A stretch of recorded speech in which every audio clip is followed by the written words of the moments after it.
Salut tout le monde, 7ème partie de la room tour, on va attaquer les steelbooks, oui enfin, et d'ailleurs c'est ce qui va clôturer la room tour parce qu'il reste plus que ça, j'ai gardé le meilleur pour la fin, ça sera, je vous rassure, en plusieurs parties parce que il y en a quand même pas mal à vous présenter, et puis je vais quand même reprendre le principe, le concept comme je l'avais fait avec les Disney, vous les présenter ouverts avec le recto, le verso, la tranche de visible, comme ça, écoutez, vous aurez déjà un petit aperçu des steelbooks, et puis voilà, je vais essayer de survoler un petit peu plus vite quand même pour que les vidéos durent pas trop longtemps, parce que sinon ça risque d'être problématique pour tous vous les présenter en moins de 15 vidéos.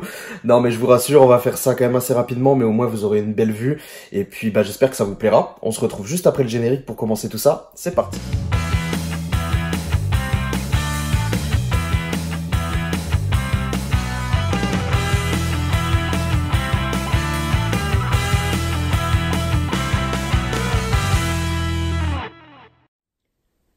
Alors on va commencer tout de suite avec les steelbooks qui étaient en exposition avant d'attaquer ceux qui étaient triés réellement par ordre alphabétique. Le premier que je vous présente déjà, il s'agit de Drive édition HMV.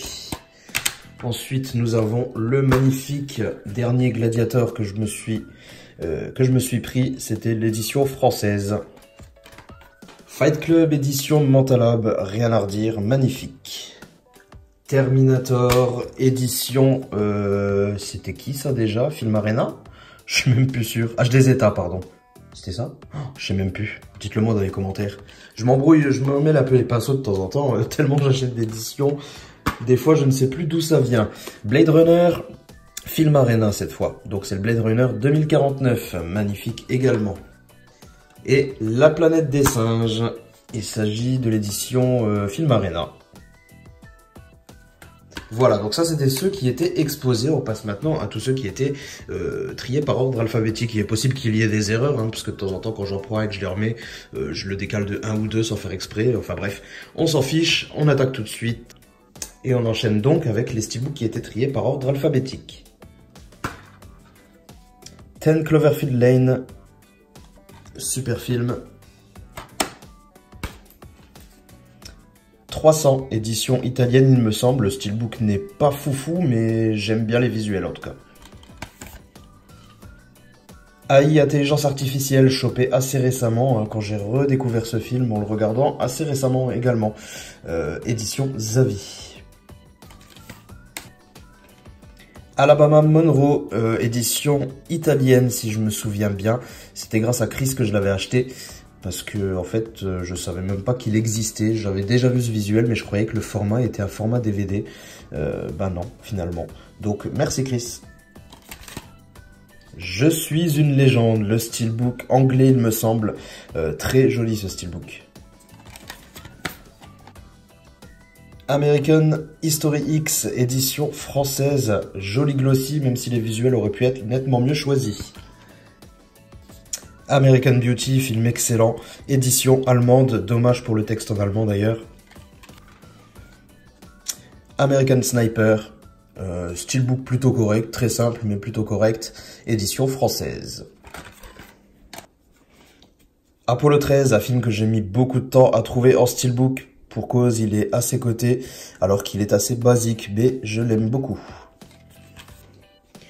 Arrival, premier contact en français, et c'est une édition française d'ailleurs. Armageddon, l'un des seuls films de Michael Bay que j'aime beaucoup. Édition anglaise ou allemande, je suis plus certain, mais ça me plaît pas mal. Même si ça reste assez simple. Au revoir là-haut, dernier steelbook qui m'a mis une claque de chez Fnac, et franchement, je le trouve vraiment, vraiment sublime. Une finition exemplaire. Le film l'est tout autant. Baby Driver, si je me trompe pas, c'est une édition anglaise, je me souviens plus très bien. Batman vs Superman, édition française standard.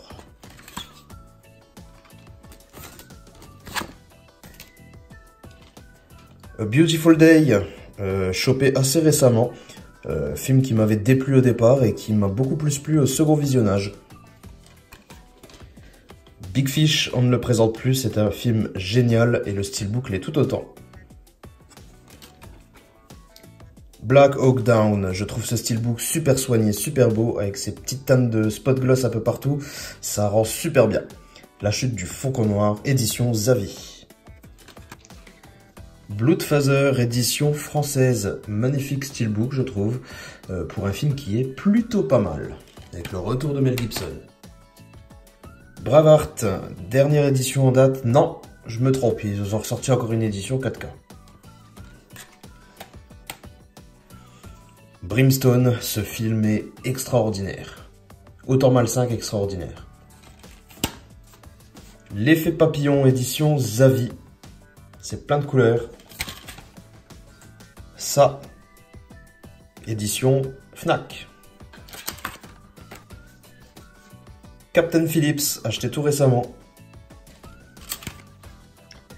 Chappie. Assez simple. Orange Mécanique. C'est vraiment en attendant de trouver une plus belle édition. Mais je l'avais pas du tout. Children of Men. Je sais plus quelle édition c'est ça. Italienne ou anglaise, je sais plus. Le jour d'après, la première édition anglaise. Dark City, édition française, joli glossy. Et pour un film de science-fiction extra. Je dirais même un petit chef-d'œuvre. Deadpool, dernière édition steelbook de ce film, le premier du nom bien sûr. Hop. Deadpool 2, édition Film Arena. C'est du grand n'importe quoi et c'est super beau.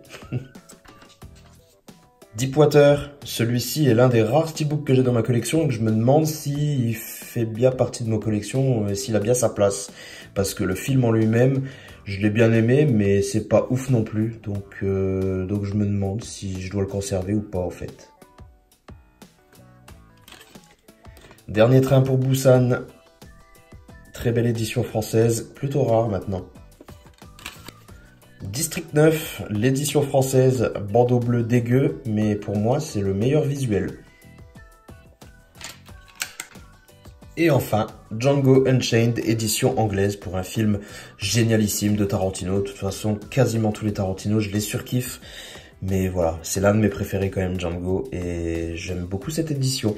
Je pense qu'on va s'arrêter ici parce qu'on est déjà un bon petit nombre de steelbooks et de minutes surtout. On va garder un petit peu pour la prochaine vidéo quand même. Vous n'hésitez pas à me dire ce que vous en avez pensé juste en dessous dans la partie commentaires. Vous pouvez liker si vous avez aimé, vous abonner si c'est pas encore fait. Je vous dis à très bientôt, portez-vous bien. Ciao tout le monde.